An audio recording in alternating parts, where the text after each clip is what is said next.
বাংলা একটা কথা আছে, ঠেলার নাম বাবাজি। ঠেলা না খেলে জাতি ঠিক হয় না, এই জন্যই পাগলাটারে ভাল লাগে।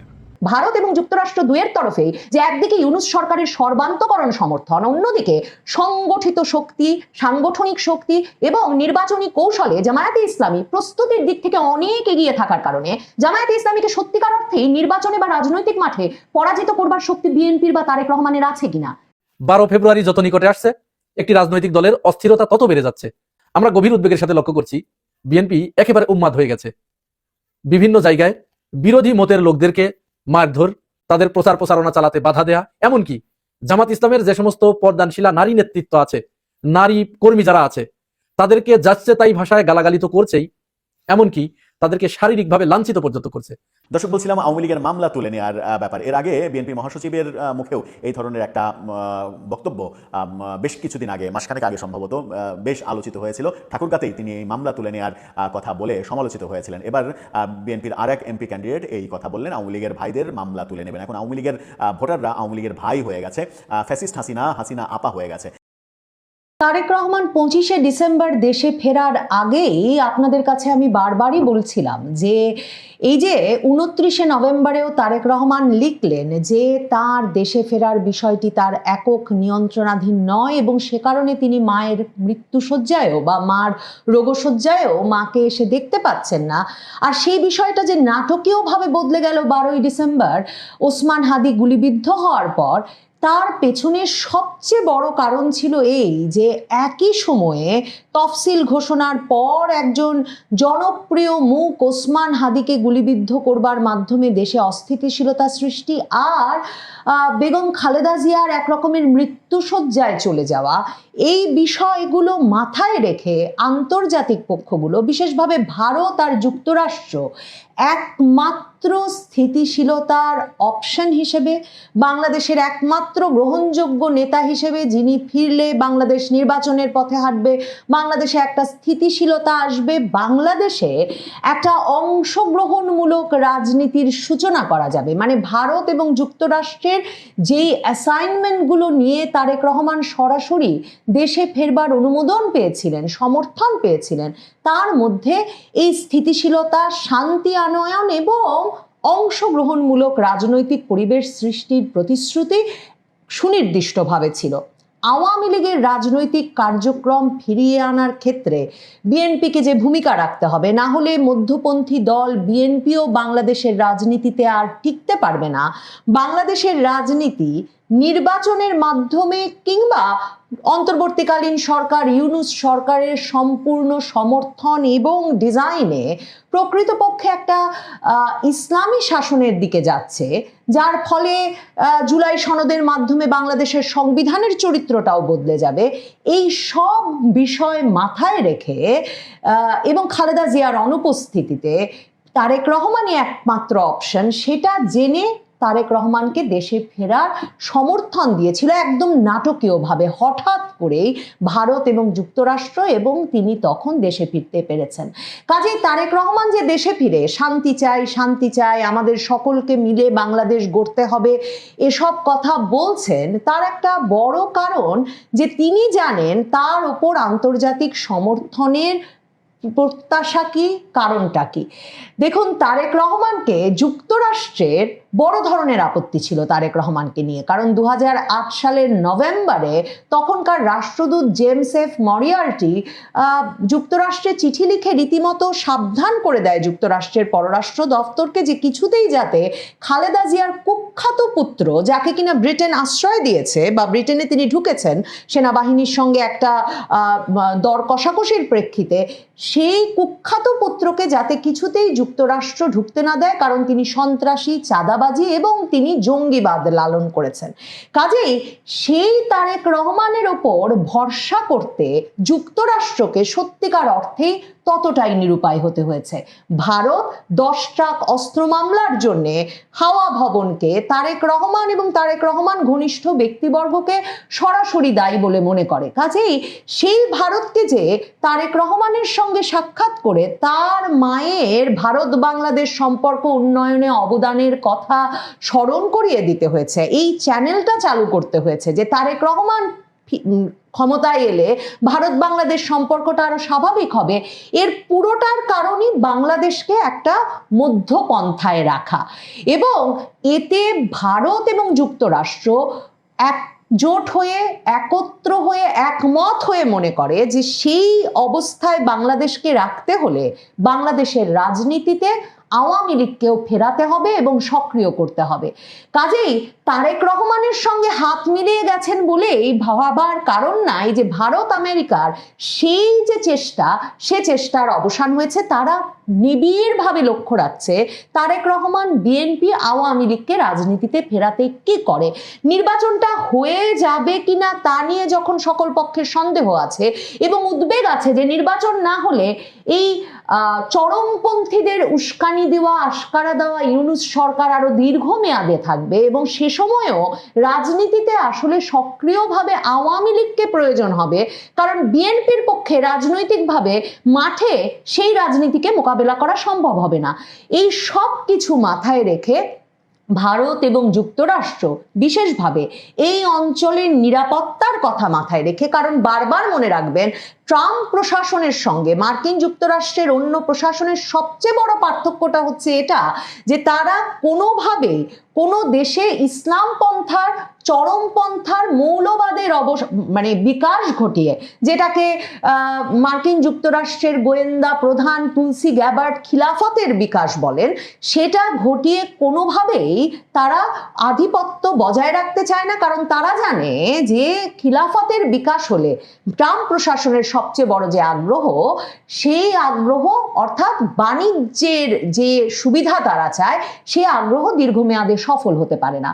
সে কারণে মার্কিন যুক্তরাষ্ট্রের ট্রাম্প প্রশাসন নতুন যে মার্কিন রাষ্ট্রদূত পাঠিয়েছেন ব্রেন্ট ক্রিস্টেনসেন, তিনি তারেক রহমানের সঙ্গে সাক্ষাৎ করেছেন গুলশান কার্যালয়ে গিয়ে, এবং সেই সাক্ষাৎকারেও তিনি স্পষ্টভাবে সাক্ষাৎ শেষে ফিরে এসে তিনি ফেসবুকে যে পোস্ট দিয়েছেন সেখানে তিনি স্পষ্টভাবে বলেছেন যে আসন্ন নির্বাচন সম্পর্কে বিএনপি চেয়ারম্যান তারেক রহমানের দৃষ্টিভঙ্গি জানতে আমি তার সঙ্গে সাক্ষাৎ করেছি।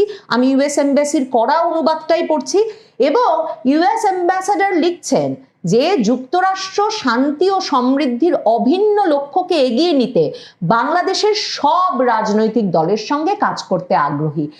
অনেকবার আপনাদেরকে বলেছি ট্রাম্প প্রশাসন এই দক্ষিণ এশিয়ায় যে ব্যক্তিবর্গকে নতুন করে নিয়োগ দিয়েছে, মানে ট্রাম্প প্রশাসন আসার পর সার্জিও গোর দিল্লিতে, কিংবা পল কাপুর যিনি এই দক্ষিণ এশিয়া বিষয়ক সহকারী পররাষ্ট্রমন্ত্রী হিসেবে কাজ করবেন, কিংবা এই ব্রেন্ট ক্রিস্টেনসেন যিনি বাংলাদেশে এলেন, এদের প্রত্যেকের একটা প্রধান অ্যাসাইনমেন্টের জায়গা হচ্ছে ভারতের সঙ্গে মিলে ইন্দো প্রশান্ত মহাসাগরীয় অঞ্চলে চীনের প্রভাব ঠেকিয়ে মার্কিন যুক্তরাষ্ট্রের প্রভাব নিশ্চিত করা। এবং সে কারণে তারা দিল্লিতে মার্কিন যুক্তরাষ্ট্রে বারবার আপনাদেরকে বলছিলাম অনলাইনে অফলাইনে আওয়ামী লীগের বিভিন্ন নেতাদের সঙ্গে যুক্ত হচ্ছিলেন, আলাপ করছিলেন, ঠিক যেভাবে তারা তারেক রহমানের সঙ্গে সাক্ষাৎ করে বলছেন আসন্ন নির্বাচন সম্পর্কে বিএনপি চেয়ারপারসন তারেক রহমানের দৃষ্টিভঙ্গি জানতে তার সঙ্গে দেখা করেছেন।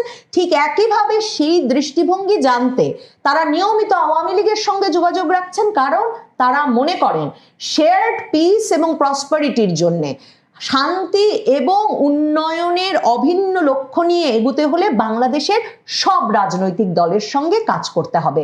এবং এ কারণে আমি আপনাদেরকে আগেও বলেছি এই ব্রেন্ট ক্রিস্টেনসেন কিন্তু শুধু তারেক রহমানের সঙ্গে কিংবা হয়তো জামায়াতের আমিরের সঙ্গে দেখা করবেন, এনসিপির নেতৃবৃন্দের সঙ্গে দেখা করবেন তাই নয়।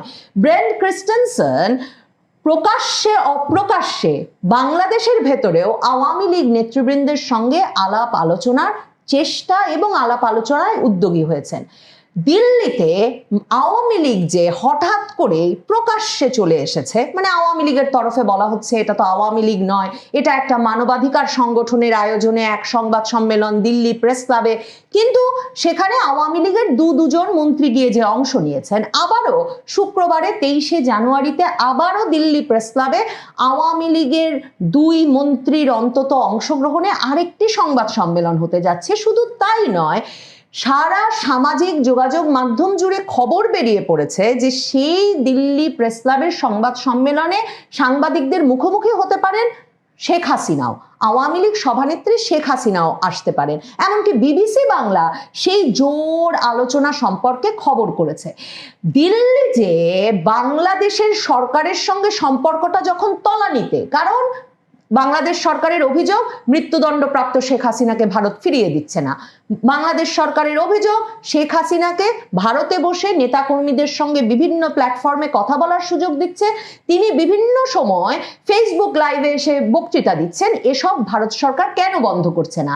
সে অবস্থায় ভারত সরকার যে দিল্লি প্রেস ক্লাবে আওয়ামী লীগের সাবেক মন্ত্রীদেরকে, যাদেরকে কিনা ওই অনুষ্ঠানে আওয়ামী লীগের মন্ত্রী হিসেবেই, বাংলাদেশের মন্ত্রী হিসেবেই পরিচয় করিয়ে দেওয়া হচ্ছে, সেই রকম অনুষ্ঠান আয়োজনের যে সুযোগ দিচ্ছে, করতে দিচ্ছে, তাতে স্পষ্ট ভারতের পররাষ্ট্র মন্ত্রণালয়, এস জয়শঙ্কর, ভারতের নিরাপত্তা উপদেষ্টা অজিত দোভাল সহ ভারত সরকার সরাসরি বার্তা দিতে চায় বাংলাদেশের সরকার, অন্তর্বর্তীকালীন সরকার, ইউনূস সরকারকে, এবং সে বার্তা তারা পৌঁছে দিতে চায়, এক রকমের রিমাইন্ডার তারা বিএনপির উদ্দেশ্যেও দিতে চায়। তারা মনে করাতে চায় বিএনপির নেতা কোন প্রতিশ্রুতি দিয়ে বাংলাদেশে ফিরেছেন।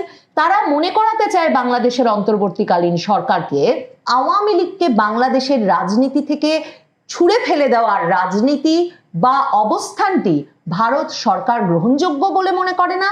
এবং ভারত জানে যে কেন ইউনূস সরকার ভারতের এই অবস্থান দেখেও এক রকমের নীরব আছে, কারণ ট্রাম্প প্রশাসন এখন ভীষণভাবে সক্রিয়। ট্রাম্প প্রশাসন নিরাপত্তা উপদেষ্টা খলিলকে ডেকে নিয়ে একবার দিল্লিতে অজিত দোভালের সঙ্গে সাক্ষাৎ করিয়ে এই বিষয়টি বলেছে যে ট্রাম্প প্রশাসন আগামী নির্বাচনে আওয়ামী লীগের অংশগ্রহণ চায়। ট্রাম্প প্রশাসন একেবারে এই সবে মাত্র জাতীয় নিরাপত্তা উপদেষ্টা খলিলুর রহমানকে আরেক দফা ওয়াশিংটনে নিয়ে গিয়ে পল কাপুর, সার্জিও গোর সহ ট্রাম্প প্রশাসনের এই দক্ষিণ এশিয়া বিষয়ক নেতৃবৃন্দ স্পষ্টভাবে ইউনূস সরকারকে জানিয়েছে তারা শেয়ার্ড পিস এবং প্রসপারিটির জন্য, শান্তি, স্থিতিশীলতা, উন্নয়নের জন্য বাংলাদেশের সকল রাজনৈতিক দলের অংশগ্রহণে নির্বাচন চায়, সকল রাজনৈতিক দলের বাংলাদেশের রাজনীতিতে অংশগ্রহণের অধিকার চায়। আপনাদের বলেছি যে এমনকি ট্রাম্প প্রশাসন প্রতিনিধি পাঠিয়েছে যে একটা মানে রিকনসিলিয়েশন প্রক্রিয়ার মাধ্যমে দক্ষিণ আফ্রিকার আদলে বাংলাদেশে আওয়ামী লীগের রাজনীতিকে ফিরিয়ে আনার বিষয়ে উদ্যোগী হওয়ার সুযোগ আছে কিনা।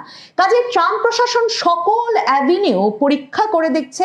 এর মধ্যে দুটো জায়গায় তারা সর্বোচ্চ চাপ প্রয়োগ করছে, এক ইউনূস সরকারকে, কিন্তু ইউনূস সরকারকে তারা বিশ্বাস করতে পারছে না।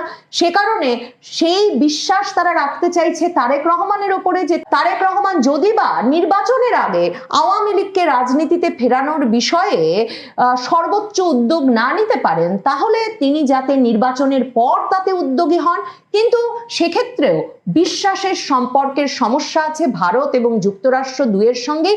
তারেক রহমানের তার মধ্যে উদ্বেগ আছে ভারত এবং যুক্তরাষ্ট্র দুয়ের তরফেই, যে একদিকে ইউনূস সরকারের সর্বান্তকরণ সমর্থন, অন্যদিকে সংগঠিত শক্তি, সাংগঠনিক শক্তি এবং নির্বাচনী কৌশলে জামায়াতে ইসলামী প্রস্তুতির দিক থেকে অনেক এগিয়ে থাকার কারণে জামায়াতে ইসলামীকে সত্যিকার অর্থেই নির্বাচনে বা রাজনৈতিক মাঠে পরাজিত করবার শক্তি বিএনপির বা তারেক রহমানের আছে কিনা।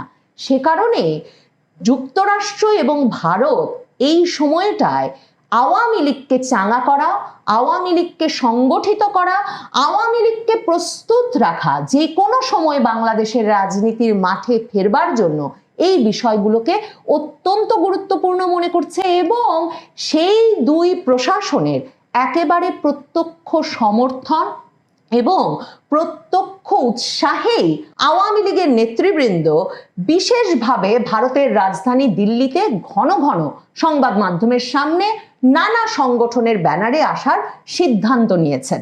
শেখ হাসিনা সহ আওয়ামী লীগ নেতৃবৃন্দ প্রকাশ্যে বক্তৃতা রাখছিলেন বটে, এবং আওয়ামী লীগ নেতৃবৃন্দ যেটা বলেছেন যে দিল্লির আগে আমরা জেনেভায় সম্মেলন করেছি, ব্রাসেলসে সম্মেলন করেছি, লন্ডনে সম্মেলন করেছি, কাজেই দিল্লিতে সংবাদ সম্মেলনকে আলাদাভাবে দেখবার কোনো কারণ নেই। কিন্তু নিশ্চিতভাবেই স্পর্শকাতরতার বিচারে এবং মনোযোগের বিচারে দিল্লি প্রেস ক্লাবে আওয়ামী লীগের মন্ত্রীদের উপস্থিতিতে সংবাদ সম্মেলন কতটা গুরুত্ব বহন করবে এবং সেটা কি ধরনের অস্বস্তি তৈরি করবে বাংলাদেশের অন্তর্বর্তীকালীন সরকারের ভেতরে এবং কি বার্তা দেবে বাংলাদেশের রাজনৈতিক দলগুলোর প্রতি, সেটা নিশ্চিতভাবে ভারত সরকার জানে এবং জেনেও তারা যে এমন একটা সিদ্ধান্ত নিয়েছে তার কারণ মার্কিন যুক্তরাষ্ট্র এবং ভারত এই বার্তাটি একজোট হয়ে বাংলাদেশের অন্তর্বর্তীকালীন সরকার এবং রাজনৈতিক দলগুলোকে দিতে চাইছে যে বাংলাদেশে একটা অংশগ্রহণমূলক রাজনীতি তাদের একমাত্র কাম্য। 12 ফেব্রুয়ারি যত নিকটে আসছে, একটি রাজনৈতিক দলের অস্থিরতা তত বেড়ে যাচ্ছে। আমরা গভীর উদ্বেগের সাথে লক্ষ্য করছি, বিএনপি একেবারে উন্মাদ হয়ে গেছে। বিভিন্ন জায়গায় বিরোধী মতের লোকদেরকে মারধর, তাদের প্রচার প্রচারণা চালাতে বাধা দেয়া, এমনকি জামাত ইসলামের যে সমস্ত পর্দানশীলা নারী নেতৃত্ব আছে, নারী কর্মী যারা আছে, তাদেরকে যাচ্ছে তাই ভাষায় গালাগালি তো করছেই, এমনকি তাদেরকে শারীরিকভাবে লাঞ্ছিত পর্যন্ত করছে, তাদের গায়ে হাত তুলছে, মারধর করছে, বয়স্ক মহিলাদেরকে রাস্তায় ফেলে পিটাচ্ছে।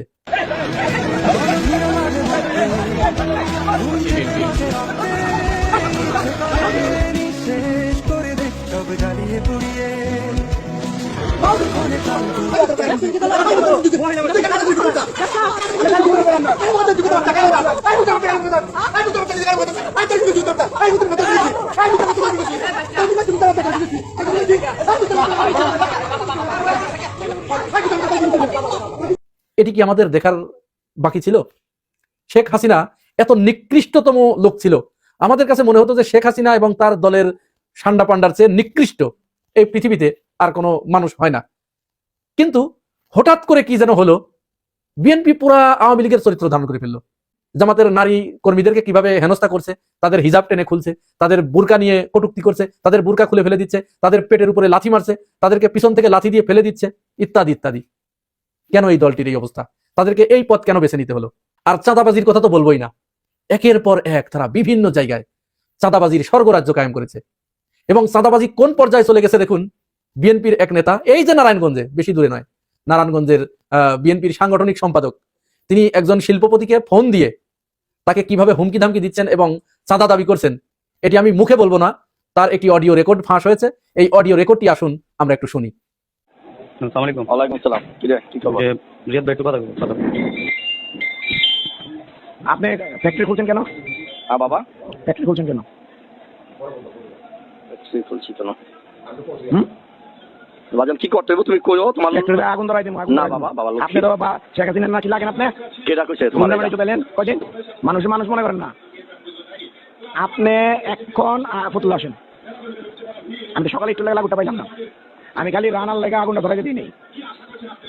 ফতুল্লা কত ফ্যাক্টরিতে আগুন ধরছে দেখছেন আপনি? দেশের বালেশ্বর বাল। আরে বাজান তুমি তো আমার আপনি ফ্যাক্টরিটা খোলেন গেল লেগা। আচ্ছা বাজান, তুমি যেমনে কইবা এমনি চল, মনে অসুবিধা নেই। তুমি যেটা কও, আমি তোমার কথার বাইরে কোনো সময় গেছি বাজান? আর আপনি আমার চেষ্টা বসেন নি, আপনি কি কও? আপনি মোহাম্মদ হিসাবে চেষ্টা বসেন না, আপনি আজাদের দেশে বালেশ্বর বাল। আপনি দেখছেন আমার আচ্ছা বাজান, যাই হোক বাবা, তুমি আপনি টাকা তো কবর লয়ে যাবেন, আপনি কবর সহ টাকা আপনি কবর দিয়ে দিলাম। আপনি এখন আহেন, আপনি আইবেন না ফ্যাক্টরি আগুন ধরান কোনটা করুন। আচ্ছা আমি তোমার সাথে সাক্ষাৎ করবো, তুই তো হইলো, আমি তোমার সাথে সাক্ষাৎ করবো। সেটা কখন করবো? তোমার সাথে সময় নিয়ে করবো, তোমার নাম্বার তো আমার কাছে আছে। আর আমার না, নাম্বার আপনি আমার বলেন কখন করবেন। আরে বাবা, তোমার সাথে আমি করবো তো, তুমি নিশ্চিত থাকো, আমি তোমার সাথে সাক্ষাৎ করবো। আপনি আমাকে সময়টা বলবেন কি বলবেন না সেটা বলেন। আরে বাবা, তুমি তোমার কথার বাইরে তো আমি যেতে পারবো না, আর যাইও নাই কখনো। তোমার সাথে যে কোনো কাজ করছি লিয়াজু মেনটেন করেই করছি। আমি যেটা করি সেটা শুনেন। হ্যাঁ বাবা, আপনি যে দেখা কখন করবেন সেটা বলবেন কি বলবেন, হ্যাঁ বা না করবেন। আমি তোমার সাথে দেখা করবো, কখন? এইটি কথা। কবে? এখন এই মুহূর্তে তো আমি একটু দূরে আছি। এখন তুমি আমার বলছো সকালে আপনি 12টার দিকে ছিলেন, আমি গিয়ে পাইনি আপনার। না না, আমি ছিলাম না বাবা। তুমি তোমার কেউ যদি বলে থাকে এটা তোমার একটা ভুল ইনফরমেশন দিচ্ছে। আমি গত 1 সপ্তাহ 15 দিনের মধ্যে আমি যাই নাই। আচ্ছা ঠিক আছে, এখন কবে আসবেন? আমি আসবো ইনশাল্লাহ। আমি আইসা তোমার সাথে সাক্ষাৎ না করে আমি কিছু কোনো কাজই করবো না। তুমি তো এখন ফ্যাক্টরি চলতেছে, চলুক, তোমার সাথে লিয়াজু করবো ইনশাল্লাহ, তুমি নিশ্চিত থাকো। আমি নিশ্চিত দরকার নাই, আপনি সেটা কবে আসবেন সেটা বলেন। বলেন 2 দিন 4 দিন 5 দিন কবে? আমি 1 সপ্তাহের মধ্যেই তোমার আমি আইসা পড়বো ইনশাল্লাহ। আমি একটু দূরে আছি তো। আপনি যদি কালকে রাতে ফ্যাক্টরি আগুনটা পুরো ধরতে আপনি এসে বসে থাকতেন না কেন? আরে বাবা, পোড়াই দিবা কেন বাবা? না তোমার হাত থাকতে আমার ফ্যাক্টরিতে আগুন ধরবে আমি কি বিশ্বাস করতে পারি? 2-4টা বাড়িতে 2-4টা শিল্প মিলে আগুন ধরে নাই? হ্যাঁ ধরছে বাবা, কিন্তু তোমার মতো আমার একটা ছেলে থাকতে এটা হইব কেন?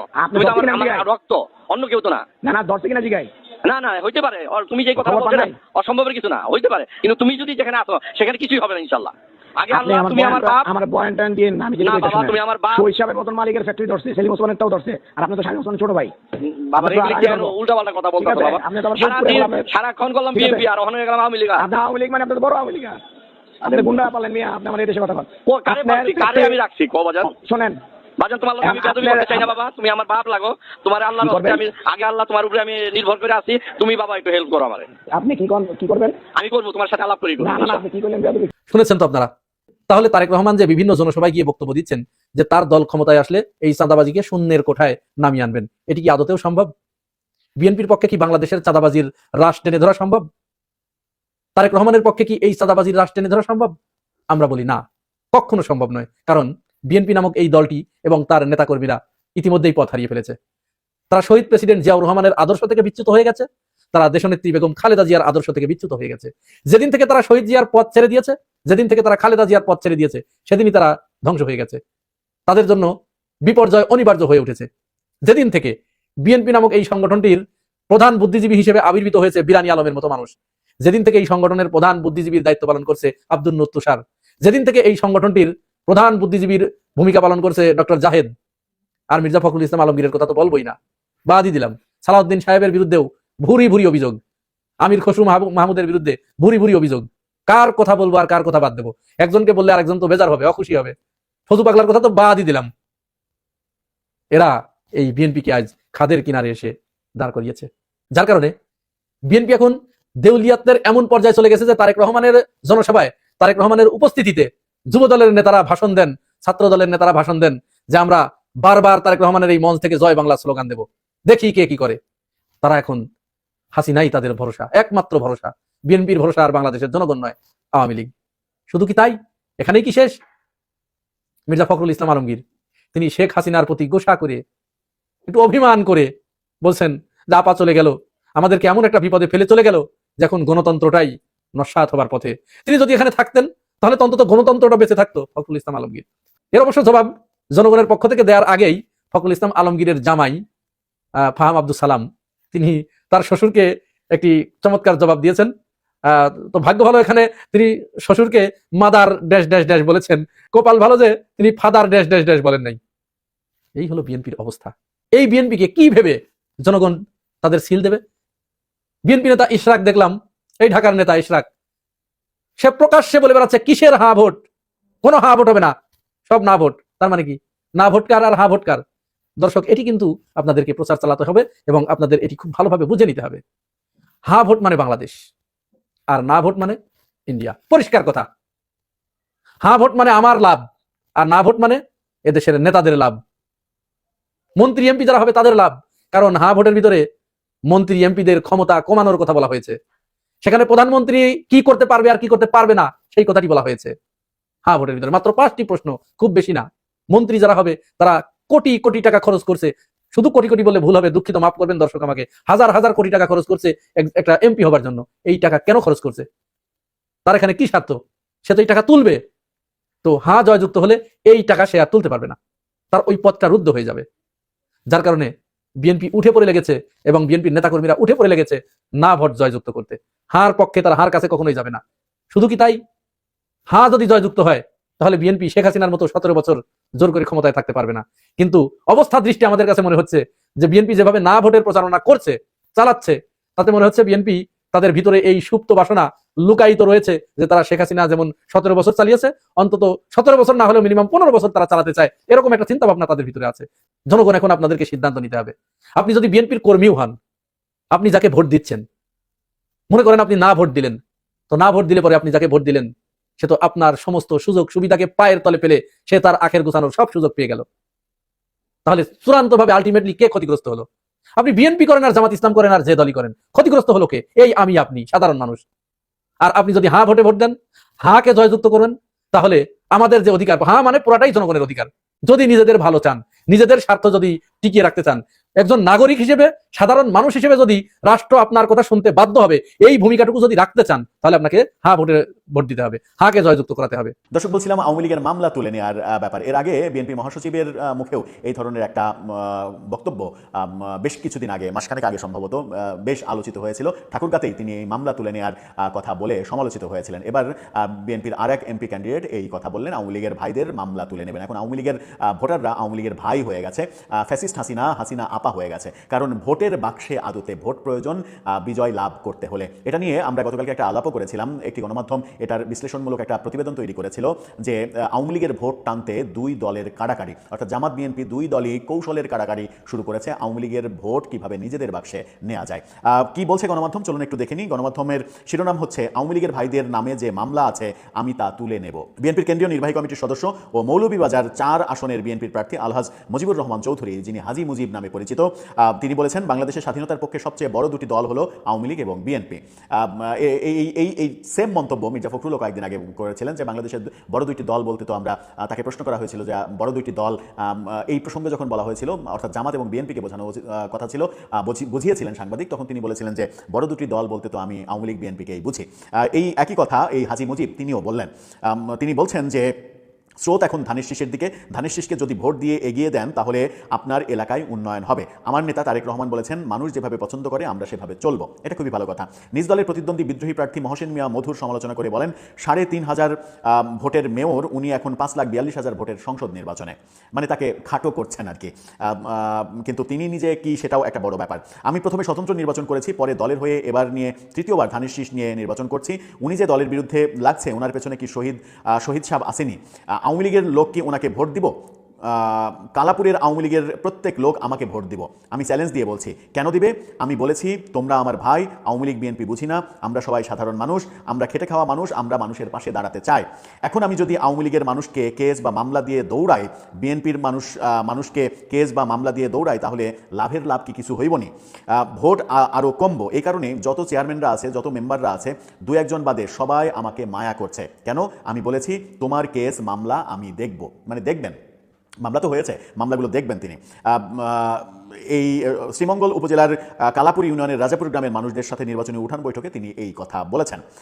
সেখানে তিনি বলেছেন, এখানের জনপ্রিয় মনির মেম্বারকে বলেছি এলাকায় আসেন, দলের জন্য কাজ করেন, আমাদের ভোট দেওয়া, আপনার কেস মামলা আমি দেখব, অর্থাৎ আমাদের ভোট দিলে আপনার কেস মামলা এগুলো আমি দেখব। আমি যদি এই ধরনের রিস্ক নিতে পারি, 2 দিন পর যদি আমি এমপি হই, তাহলে আমি কি পারবো না এই মামলা উঠাই দিতে? আমি কাউকেই হয়রানি করব না। হাজি মুজিব আরও বলেন, সবাই জানে আমি দল মতের ঊর্ধ্বে। আমি বলেছি আওয়ামী লীগের ভাই যাদের নামে বিভিন্ন জায়গায় মামলা হয়েছে, দুষ্কৃতকারীরা মামলা দিয়েছে, দায়িত্ব নিছি এই মামলা আমি তুলে নেব। মামলা দিয়েছে দুষ্কৃতকারীরা, এটা বলছেন তিনি। খুবই মজার একটা পয়েন্ট। চা বাগান অধ্যুষিত এই এলাকায় ভোটার 4,87,888, এর মধ্যে একটা বড় অংশ চা শ্রমিকের। স্বাধীনতার পর থেকে এই আসনে যতবার আওয়ামী লীগ অংশ নিয়েছে ততবারই জয় পেয়েছে। এর পেছনে আছে চা বাগানের ভোট ব্যাংক। তার মানে এটা মূলত আওয়ামী লীগের আসন। সেই কারণেই আওয়ামী লীগের ব্যাপারে তার এই বক্তব্য। কিন্তু তিনি যে কথা বলছেন যে মামলা দিয়েছে দুষ্কৃতকারীরা, আমরা তো জানি যে গত 17 মাসে সারা দেশে যত মামলা হয়েছে, সেই মামলা দেওয়ার ঘটনা সব থেকে বেশি অভিযোগ এসেছে নাম্বার 1 বিএনপির বিরুদ্ধে, বৈষম্যবিরোধী ছাত্র, এনসিপি, এই মানে তারা তো সব একই ব্যাপার। এই প্ল্যাটফর্মের বিরুদ্ধে এই অভিযোগগুলো সব থেকে বেশি, যে অভিযোগগুলো জামাতের বিরুদ্ধে কিন্তু খুবই কম। যদি বিএনপির বিরুদ্ধে সব থেকে বেশি অভিযোগ থেকে থাকে, যারা দোষী তাদের বিরুদ্ধে মামলা দিলে তো আর সমস্যা নেই, যারা অপরাধ করেছে তাদের বিরুদ্ধে মামলা দেবেনি, তাদেরকে শাস্তি করতেই হবে, তাদেরকে শাস্তির আওতায় আনতেই হবে। কিন্তু যারা অপরাধী না, একটা মামলা হয়েছে, ধরে নেওয়া যায় যে আপনার সেই এলাকার এমপি খারাপ কাজ করেছে কিংবা মানুষকে নির্যাতন করেছে, বিএনপির লোকজনকে ঘরে থাকতে দেয়নি, আপনি এমপির নামে মামলা করেন। কিংবা এমপির চেলাচামুন্ডা আরও 10 জন 5 জন থাকতে পারে, তাদের নামে করেন, যারা প্রত্যক্ষভাবে এই কাজগুলো করেছে। কিন্তু সেটা করতে গিয়ে একটা মামলায় যে 400 জন 500 জন 300 জন আসামি করা হয়েছে, এই যে পদ্ধতিগুলো সারা দেশে চলেছে, এটার পেছনে কারণ কি? এগুলোকে দুষ্কৃতকারীরা করেছে। আর তিনি মামলা তুলে নেবেন কিভাবে? যদি তিনি মামলা করে না থাকেন কিংবা তার লোক যদি মামলা করে না থাকে, মামলা তুলে নিতে হলে তো যে মামলা করেছে তাকেই তুলে নিতে হবে, অন্য কেউ তো মামলা তুলে নিতে পারে না। আর মামলা বাতিল করার ক্ষমতা একমাত্র রাষ্ট্রের নির্বাহী ক্ষমতা ছাড়া আর কারো নেই। মানে আদালতের রয়েছে মামলা বাতিল করার ক্ষমতা, বাতিল ঘোষণা করার, আর রাষ্ট্রের নির্বাহী আদেশে মামলা উইথড্র করার ব্যাপার রয়েছে, যে এই সকল মামলা সব মামলা বাজেয়াপ্ত করে দেওয়া হলো। তাছাড়া একজন এমপির তো সেই ক্ষমতা নেই, একজন নেতার তো সেই ক্ষমতা নেই। মামলা তুলতে পারেন একমাত্র তাও কোর্টকে বুঝিয়ে যিনি মামলা করেছেন তিনি। তো যিনি মামলা করেছেন তিনি যদি তিনি না হন, তিনি নিজে না হন, তাহলে মামলা তুলবেন কিভাবে? এই যে ভোটের আগে এই যে মিষ্টি মধুর কথা, আমরা অনেকদিন থেকেই বলছি যে ডে ওয়ান থেকে যদি আপনারা ভোটের রাজনীতিটা করতেন তাহলে আজকে শেষ বেলাতে এসে এই ধরনের বক্তব্য বোধহয় দিতে হতো না। মামলা দেওয়ার ক্ষেত্রে কিংবা নির্যাতন করার ক্ষেত্রে স্পেসিফিক দোষীদের যদি আপনারা টার্গেট করতেন তাহলে আজকে এভাবে কথা বলতে হতো না যে আপনারা আসেন মামলা তুলে নেব, কাজ করলে ভোট দিলে মামলা তুলে নেব, এই কথাগুলো বলতে হতো না, কারণ মামলা দেয়াই লাগতো না। কিংবা নিরপরাধীদের মামলায় জড়ানোর যে প্রক্রিয়া সেই প্রক্রিয়াটা যদি না হতো তাহলে আজকের এই অবস্থাটা হতো না। আওয়ামী লীগের ভোটারদের কিভাবে নিজের ভোটের বাক্সে ঢোকাতে হবে, নিজের ভোট ব্যাংক তৈরি করতে হবে, এই চিন্তা আজকে নির্বাচনের 10-15 দিন আগে যেভাবে আপনাদের মাথায় ঢুকেছে, সেই চিন্তা যদি আরও 1 বছর আগে থেকে 1.5 বছর আগে থেকে থাকতো যে আলটিমেটলি ভোট আসবে এবং ভোটে আওয়ামী লীগের ভোটাররা একটা এক্স ফ্যাক্টর হয়ে দাঁড়াবে, তাহলে আমার মনে হয় যে আপনাদের কর্মকাণ্ড